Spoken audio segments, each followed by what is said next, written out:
সুপ্রিয় দর্শক শ্রোতা, মডার্ন এগ্রিকালচার টল ইউটিউব চ্যানেলের পক্ষ থেকে আপনাদেরকে স্বাগতম।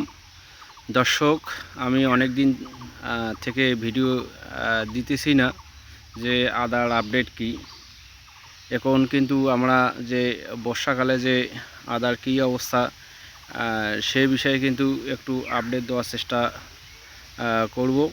কারণ আদার যে সমস্যাগুলো হতেছে, একটা পাতা ছিদ্রকারী আর কন্দপচা রোগ, এই দুইটা আর একটু সমস্যা যে আগাছা, আদার গাছের যে আগাছা, এগুলো কিন্তু পরিষ্কার করতে হবে।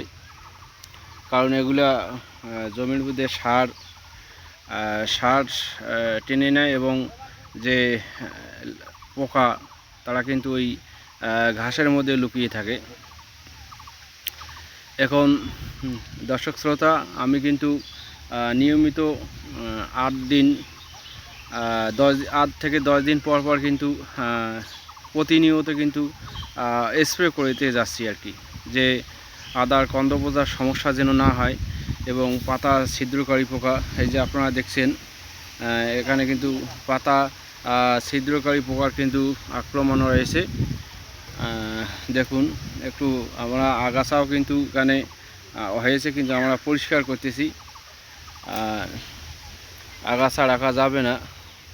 এখন আমরা আজকে স্প্রে করব, কি কি ওষুধ স্প্রে করতেছি সে বিষয়ে একটু দেখানোর চেষ্টা করব। কারণ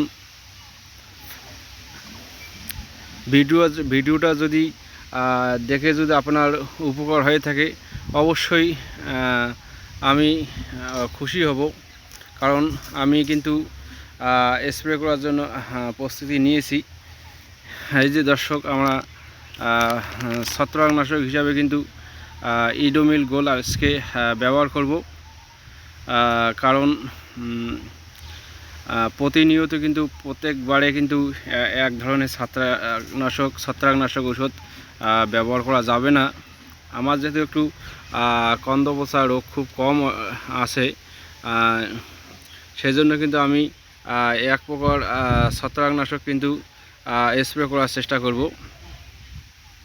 এই যে ইডোমিল গোল, যদি কারো ভয়াবহ কন্দপচা রোগ হয়ে থাকে তারা কিন্তু অবশ্যই ইমিস্টার টপ, ইডোমিল গোল এই ধরনের কিন্তু কম্বাইনেশন ঔষধ ব্যবহার করতে পারেন, অথবা ইডোমিল গোল, কার্বেন্ডাজিম গ্রুপের অটোস্টিন, এই ধরনের কিন্তু আপনারা ছত্রাকনাশক কিন্তু ব্যবহার করতে পারেন।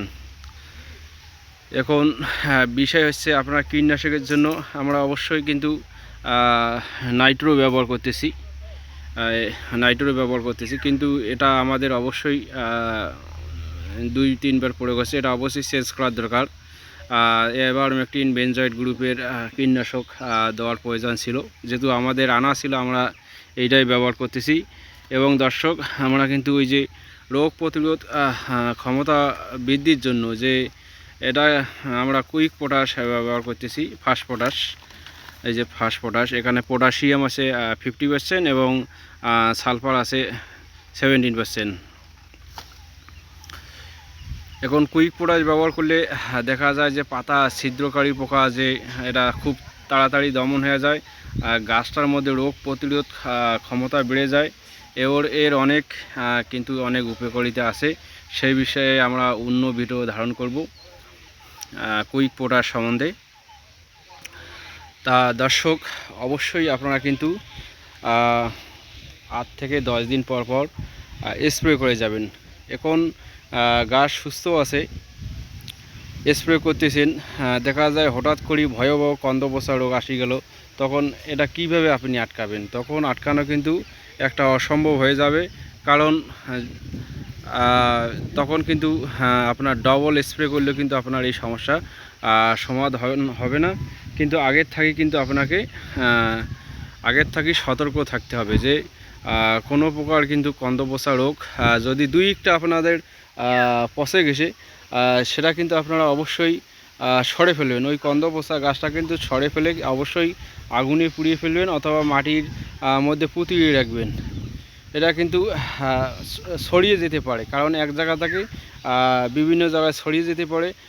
সেজন্য কিন্তু আপনারা অবশ্যই কিন্তু ওই কন্দপোষা গাছটা সরে রাখবেন। দেখুন দর্শক, আমাদের এই যে গাছে আদার গাছের 50 দিন 50 দিন বয়স হবে। আষাঢ় মাসের 15 তারিখ 15 তারিখ আসলে কিন্তু বাংলা 15 তারিখ আসলে কিন্তু 2 মাস 7 দিন বয়স হবে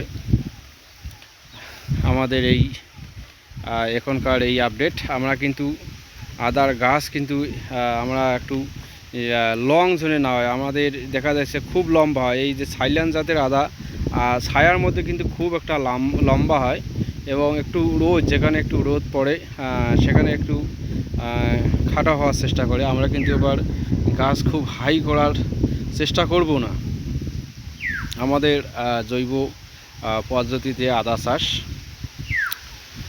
তা দর্শক, আপনারা এইভাবে ওলট পালট হিসাবে যদি আপনাদের কন্দপোষা খুব কম থাকে, তাহলে আপনি একটি ছত্রাকনাশক ব্যবহার করেন, পরের সপ্তাহে আপনি অন্য আরেকটি গ্রুপের ছত্রাকনাশক ব্যবহার করেন, একটি কীটনাশক ব্যবহার করেন, পরের সপ্তাহে আপনি অন্য একটা কীটনাশক ব্যবহার করেন।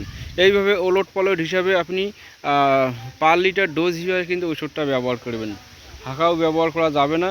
আর যদি কারো ভয়াবহ কন্দপোষা রোগ থেকে থাকে, অবশ্যই আপনারা 2টা ছত্রাকনাশক যোগ করার চেষ্টা করবেন।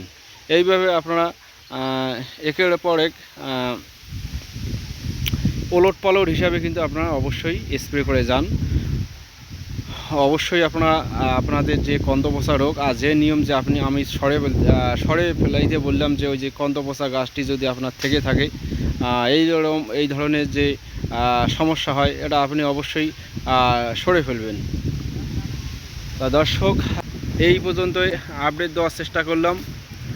যদি আপনাদের ভিডিও ভালো লেগে থাকে, অবশ্যই লাইক, শেয়ার, কমেন্ট এবং সাবস্ক্রাইব করবেন। এবং যদি আপনাদের কোনো কিছু জানার থেকে অবশ্যই কিন্তু কমেন্ট করে জানাবেন, যে আপনাদের কোনো যদি ঔষধ সম্বন্ধে জানার প্রয়োজন হয়, অবশ্যই আপনারা কিন্তু কমেন্টে জানার চেষ্টা করবেন। ধন্যবাদ, ভালো থাকবেন, সুস্থ থাকবেন, এই কামনা করি।